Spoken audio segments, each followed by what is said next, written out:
PS news में आपका इस्तेमाल है। मैं हूं आपका दोस्त मोहम्मद जावेद। हम रखिए खबरों पे नजर, आप रखिए खबरनामे पे नजर। वालेकुम नाज़रीन, आपका खैर मकदम है। देखिए आज की अहम खबर। हमारे नुमाइंदे मोहम्मद जावेद की ये खास रिपोर्ट। हमारे चैनल को लाइक करें, शेयर करें, सब्सक्राइब करें, फेसबुक इंस्टाग्राम पर फॉलो करना ना भूलें। बेरोजगारी, जनता के पैसों की लूट जैसे मुद्दों के साथ लेकर उन्होंने सारे देश में भारत जोड़ो न्याय यात्रा कर रहे हैं। उसके लिए हम सभी को साथ देना चाहिए। हम उनके साथ जुड़े हैं।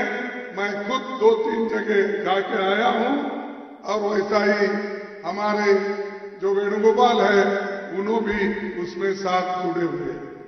రాహుల్ గాంధీ గారు భారత్ జోడో న్యాయ యాత్ర మణిపూర్ నుంచి మొదలుపెట్టి దిగ్విజయంగా కొనసాగిస్తున్నారు.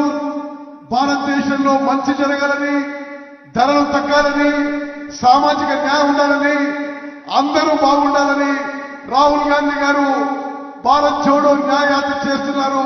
దాంట్లో నేను కేసు వేణుగోపాల్ కూడా పాల్గొన్నాం ఈ మధ్య కాలంలో.